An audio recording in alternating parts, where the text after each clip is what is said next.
ఓం మహాగణాధిపతయే నమః. ఓం గురుభ్యో నమః. ఓం శ్రీమాత్రే నమః. పరమేశ్వర స్వరూపమైనటువంటి జ్యోతిష, వాస్తు మరియు ఇతర అనేకమైనటువంటి శాస్త్రములను మనకు అందించినటువంటి మహర్షులకి నమస్కారం.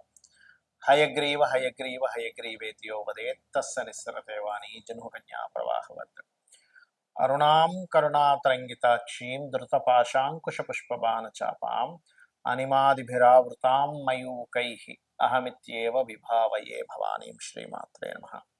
ప్రేక్షకులకి ఆ లలితాంబిక అమ్మవారి యొక్క అనుగ్రహం పరిపూర్ణంగా కలగాలని మనస్ఫూర్తి కోరుకుంటూ మనం ఈరోజు చూడండి, మనం బయట సొసైటీలో కనుక చూసినట్లయితే ఎవరో ఏదో బ్లాక్ మ్యాజిక్ చేశారని, లేకపోతే ఏదో గాలి సోకిందని, దిష్టి బాగా తగులుతుందని, శత్రువులు ఏదో వీళ్ళ మీద ఏదో ప్రయోగం చేశారని, ఇట్లాంటివి మనం చాలా చూస్తూ ఉంటాం.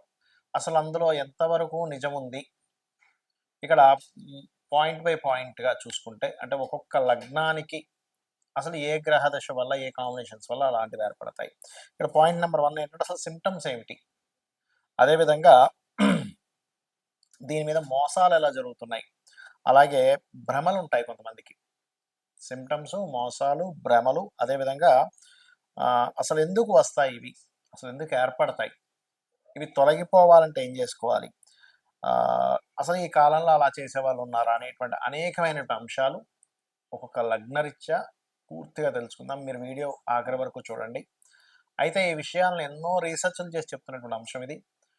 ఈ యొక్క అంశం చెప్తుంది నేనైనప్పటికీ కూడా చెప్పేస్తుంది సాక్షాత్ అమ్మవారిగా భావిస్తూ భ్రమల్ని, భయాల్ని పోగొట్టుకోవడానికే ఈ వీడియో పర్టికులర్గా చూడండి, మీకు అర్థమవుతుంది. కుంభలగ్నము, కుంభరాశి.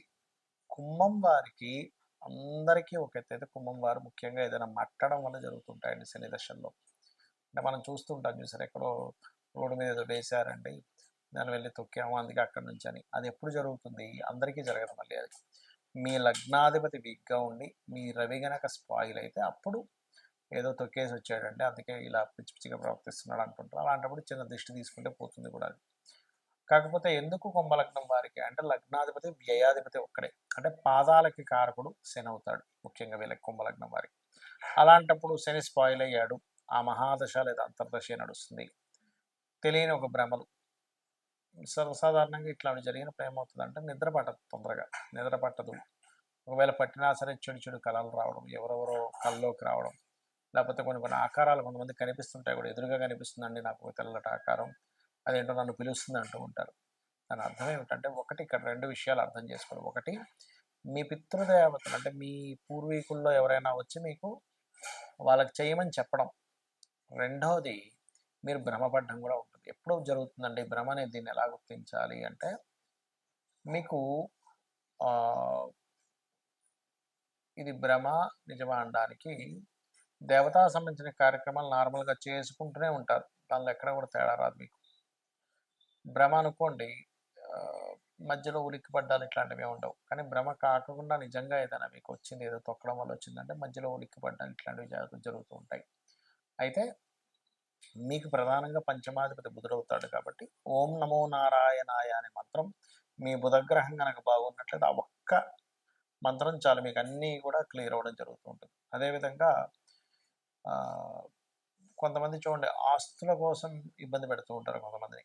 అది ఎప్పుడు జరుగుతుంది అంటే, శుక్ర కుజ 2 గ్రహాలు కనుక పాడై జన్మజాతకంలో ఆ మహాదశలు అంతర్దశలు నడిచేటప్పుడు ఈ ఆస్తుల మూలంగా మీరు ఆస్తిని పొందితే వాళ్ళకి తగ్గుతుందనేటువంటి భావంతో కొంతమంది అన్నదమ్ముల మీద కూడా, అన్నదమ్ములకి కొన్ని కొన్ని ప్రయోగాలు చేసుకుంటూ ఉంటారు. అలాంటప్పుడు పర్టికులర్గా మీరు లక్ష్మీ నరసింహస్వామి యొక్క స్తోత్ర పఠనం కనుక చేయడము, లేదా వారాహి అమ్మవారి యొక్క స్తోత్రం. ఎందుకంటే చాలామందికి తెలియని విషయం ఏంటంటే, ఇలాంటివి జరిగినప్పుడు ఏదో చేసేసుకోవాలనుకుంటారు. అలా కాదు, జస్ట్ నామం, స్తోత్రం, ఏదైనా మంచి గురువు గారి దగ్గర ఏదైనా అమ్మవారికి సంబంధించిన బీజాక్షరాలకు సంబంధించిన ఏదైనా మంత్రం లేదా లలిత చేసుకున్నా సరిపోతుంది.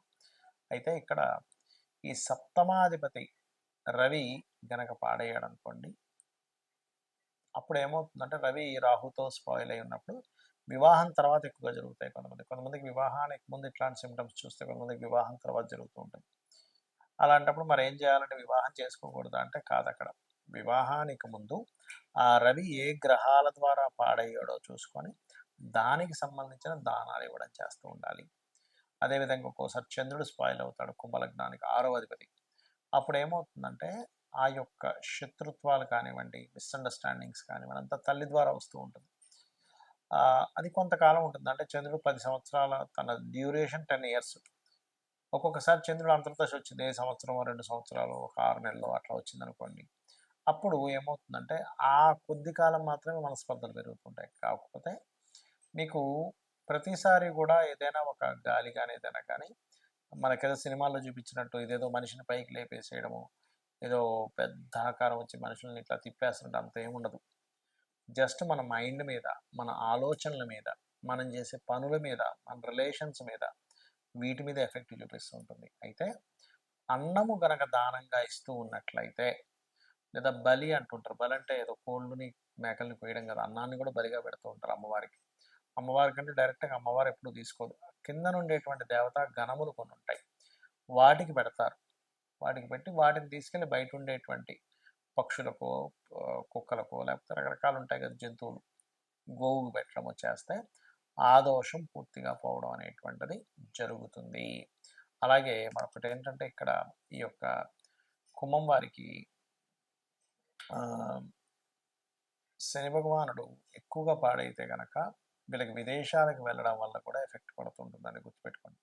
అలాంటప్పుడు శని పాడయ్యాడు, విదేశాలకు వెళ్ళడం వల్ల నాకు ఎప్పుడు ఇలాగే జరుగుతుంది అన్నప్పుడు విదేశాల్లో ఉండగా, లేకపోతే ఇక్కడి నుంచి బయలుదేరే ముందు కానీ శివాలయంలో నూనెను కనుక దానంగా ఇస్తూ కాలభైరవ అష్టకం కనుక చదువుకున్నట్లయితే ఈ సిమ్టమ్స్ కానీ ఇబ్బందులు కానీ తొలగుతాయి పూర్తిగా.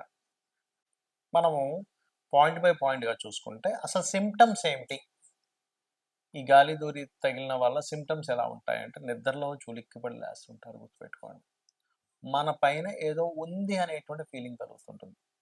అది సమ్ టైమ్స్ నేను ఇందాక చెప్పినటువంటివి ఏవైతే ఇప్పుడు శని కానీ, కేతువు కానీ, పాడైన బుధుడు కానీ, పాడైనటువంటి రవి కానీ, రాహు కానీ, ఇట్లా ఈ కుజుడు నీచంలో ఉన్న కుజుడు కానీ ఈ దశలు వచ్చినప్పుడు సహజంగా ఏమవుతుంటుందంటే విశ్వంలో భగవంతుడు క్రియేట్ చేసిన సృష్టిలో పాపగ్రహ సంబంధాలు పాడై మహాదశలు, అంతర్దశలు, ప్రత్యంతర్దశలు నడిచినప్పుడు ఇక్కడ ఉన్నటువంటి కొన్ని పిశాచాల బాధలు పడుతూ ఉంటాడు మనిషి.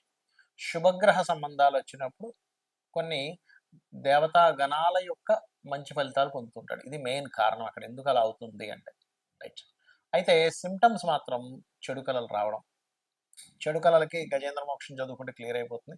కాకపోతే ఉలిక్కి పడటం, వెనక నుంచి ఎవరో ఇలాగ వెళ్ళిపోయినట్టు అనిపించడం, ఏదో పని చేసుకుంటే వెనక నుంచి ఏదో ఒక నల్లటి ఆకారం వెళ్ళిపోయిందండి అంటూ ఉంటారు. ఇవి కొంతమందికి భ్రమలు కూడా ఉంటాయి. అంటే ఏమిటి, ఏమీ లేకపోయినా భ్రమ పడుతుంటారు. భ్రమ ఎవరు పడతారు, ఎందుకంటే మనం ఒక క్లారిటీకి రావాలి, నేను నిజంగా భ్రమ పడుతున్నానా అవుతుందా ఇది తెలుసుకోవాలి ముఖ్యంగా. ఎందుకంటే ఈ మీరు భ్రమపడుతున్న దాన్ని కొంతమంది సొసైటీలో మోసం చేస్తుంటారు కూడా. మీకు ఏదో వచ్చేసిందండి, మీరు ఇన్ని లక్షలు తీసుకురండి, ఇన్ని వేలు తీసుకురండి, ఫస్ట్ అక్కడ డబ్బులు పెట్టండి అని మిమ్మల్ని ఇబ్బంది పెట్టే వాళ్ళు ఉంటారు సొసైటీలో. ఇది బాగా గుర్తుపెట్టుకోండి. మరి ఏమండి, నాకు భ్రమ అవ్వచ్చు లేదా నిజంగా అవ్వచ్చు, ఏమిటి దీనికి పరిహారము అంటే కూడా చెప్తాను నేను మీకు. అలాగే మరొకటి ఏంటంటే ఇక్కడ భ్రమకి నిజంగా జరుగుతుందా అనడానికి ఏమిటి తేడా అంటే చెప్తా చూడండి. మీది భ్రమ అనుకోండి, ఎక్కడో పంచమాధిపతి మహాదశలు నడుస్తుంటాయి, మీ లగ్నం నుంచి 5వ అధిపతి మహాదశల్లో ఇది కనెక్ట్ అవుతూ ఉంటుంది, లేదా చంద్రుడి ద్వారా కనెక్ట్ అయిందంటే అది భ్రమే, ఇంకా అందులో డౌట్ లేదు. నిజంగా జరుగుతుందంటే అప్పుడు ఏంటంటే మీరు సంబంధం లేకుండా ఉలిక్కి పడుతూ ఉంటారు, అది నిజమైందనమాట. అయితే అందులో ఇక్కడ మరి ఈ రోజుల్లో నిజంగా ఇలాంటివి ఏమైనా ఇప్పుడు మనం వింటూ ఉంటాం, పాతకాలంలో వినేవాళ్ళం, బాణామతి, చిల్లంగి, లేకపోతే రకరకాలు ఉంటాయి, రకరకాల చెడుకులు చేసేవాళ్ళు ఉంటారు. మరి ఈ కాలంలో ఉన్నారంటే చాలా తక్కువ అలాంటివి చేసేవాళ్ళు ఇప్పుడు. ఎందుకంటే ఇప్పుడు అంత ఓపిక కానీ అంత నిష్టగా ఉండేవాళ్ళు కానీ లేరు. ఎక్కడో ఓ లక్షలో కోట్లో ఒక వ్యక్తి దొరుకుతారు జెన్యున్గా ఉండేవాళ్ళు. మిగతా అంతా కూడా మార్కెట్లో ఉన్నదంతా కూడా ఫేక్ పీపుల్ ఎక్కువగా ఉన్నారు, ఇది మీరు గుర్తుపెట్టుకోండి. ఇది చాలామంది నాకు శత్రువు ఉన్నాడు, వాడి మీద ఏదో ప్రయోగం చేయడానికి ఎవరినో కలిశాను, ఇన్ని లక్షలు తీసుకున్నారు, ఏదో చేసేసాను అన్నాడు, ఇంకేవో చెప్తూ ఉంటారు. అది మీరు నమ్మకండి దయచేసి. జెన్యున్ పీపుల్ చాలా తక్కువ. నేను ఇలాంటివి లేవనట్లేదు, ఉన్నాయి, కానీ ఇలా చేసే వాళ్ళ జెన్యున్గా ఉండే వాళ్ళ పీపుల్ చాలా అంటే చాలా తక్కువ, చాలా ఎక్కడో కానీ ఉండరు. వాళ్ళు దానికి ఎన్నో నియమనిష్టలు పాటించాలి, లేకపోతే వాళ్ళకి ప్రమాదం అనమాట అది. రైట్. అలాగే ఇక్కడ ఇంకొక విషయం ఏంటంటే అసలు వీటి నుంచి మీరు తప్పించుకోవాలి, వీటి నుంచి అసలు బయటపడాలి అంటే ఏం చేయాలి? శాస్త్రాల్లో చాలా ఉన్నాయండి పద్ధతులు. ఒకటి, నిత్యము చండీ ఇంట్లో గనక పారాయణం జరిగింది, లేదా లలితా సహస్రనామాలు ఇంట్లో పారాయణం జరుగుతుంది. రోజు ఉదయం, సాయంత్రం లలితా సహస్రనామాలు చదువుతున్నాయి. లలిత చదవడం గానీ, లేకపోతే ఖడ్గమాల ఇంట్లో మీకు ఉపదేశం ఉంటేనే ఖడ్గమాల చేయాలంటారు. జరుగుతుంది అంటే ఆవరణ దేవతలు ఒక్కొక్క దేవత గురించి వస్తూ ఉంటుంది. ఆ దేవతలు మొత్తం రక్షణ కలిగించి మీకు నెగెటివ్ ఎనర్జీ పోయేలా చేస్తుంది. గుర్తుపెట్టుకోండి ఒకటి. రెండవది, హనుమాన్ చాలీసా వచ్చండి నాకు, పొద్దున, సాయంత్రం ఇంట్లో చేసుకుంటాను. లేదా రామ భజన ఏదైనా చేస్తాను ఇంట్లో. ఖచ్చితంగా అటువంటి నెగెటివ్ ఎనర్జీస్ తరిమి తరిమి కొడతాడు ఆంజనేయ స్వామి. రెండవది. ఇక మూడవది ఏంటంటే, లేదండి మాకు ఒకసారి ఏదైనా ఒక పెద్ద కార్యక్రమం చేసుకుందాం అనుకుంటున్నాం, దాంతో క్లియర్ అయిపోవాలంటే చండీ పారాయణం, చండీ హోమం ఖచ్చితంగా ఇంట్లో ఇటువంటి నెగటివ్స్ ఏమైనా ఉన్నా సరే పోగొట్టేలా చేస్తుంది. గుర్తుపెట్టుకోండి. ఇలాంటివి చేసుకోండి, కానీ అనవసరంగా ఏదో నమ్మి, ఏదో భ్రమంలో బ్రతుకుతూ, ఏదో అయిపోయిందని అనుకుంటూ, దీనివల్ల ఏమవుతుందంటే, ఏమీ జరగనటువంటి మీరు ఏదో నాకు ఏదో ఎవరో ఏదో చేశారనో, ఏదో గాలి సోకిందనో, ఇలాంటి భ్రమంలో ఉన్నప్పుడు ఏమవుతుందంటే లైఫ్ అన్నిటిని పక్కన పెట్టేస్తాడు మనిషి. అంటే చేస్తున్నటువంటి ఉద్యోగము, వ్యాపారము, ఇవన్నీ వదిలేసి వాటి చుట్టూ తిరుగుతుంటాడు. కాబట్టి దయచేసి ఇటువంటి వాటికి మీరు ఈ రకంగా మీరు బయటపడవచ్చు. శుభ్రంగా ప్రతి క్షణము ఇవన్నీ చేయలేనండి, ఆంజనేయ స్వామిని తలుచుకుంటా సరిపోతుంది. లేదు శ్రీమాత్రే నమః అనుకున్నా కూడా సరిపోతుంది. అయితే ఇక్కడ ఎప్పుడూ కూడా ఇంట్లో గనక మీకు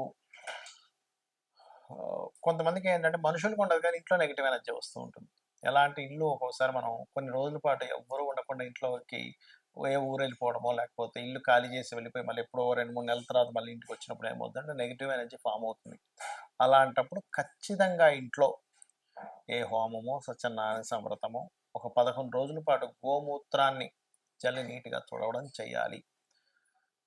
అలా చేస్తే ఏమవుతుందంటే కల్లుప్పుతోని కడిగడం చేస్తే అప్పుడు నెగిటివ్ ఎనర్జీ పోతుందండి. లేకపోతే ఏమవుతుందంటే అవి ఎవ్వరూ తిరగనటువంటి ప్రదేశము. ఎందుకంటే లోకంలో నెగటివ్ ఎనర్జీ, పాజిటివ్ ఎనర్జీ 2 ఉన్నాయి, గుర్తుపెట్టుకోండి. దేవతా ఎనర్జీ ఎంత స్పష్టంగా ఉందో, పిశాచాలు, ఆత్మలు, ఈ ఆత్మలే రకరకాలుగా మారుతూ ఉంటాయి. మనిషి యొక్క ఆత్మే ఆ రకంగా మారుతూ ఉంటుంది. అవి కూడా ఉన్నాయి. కాకపోతే ఇక్కడ దేవతని గనక మీరు పట్టుకోగలిగితే 100% ఎటువంటి ఇబ్బంది ఉండదు. కాకపోతే నిష్టగా రెగ్యులర్‌గా చేస్తున్నారు. మరి కొంతమందికి ఈ పాపగ్రహ సంబంధాలు ఎక్కువగా ఉన్నప్పుడు అది ఒక్కోసారి రోగం మీద, ఒక్కొక్కసారి ఇట్లాంటి వాటి మీద ప్రభావం చూపిస్తుంటుంది. ఆ సమయంలో అమ్మవారిని బలంగా మీరు నిత్యము చేయండి. అన్ని విధాలా మీకు బాగుంటుంది. శ్రీమాత్రే నమః.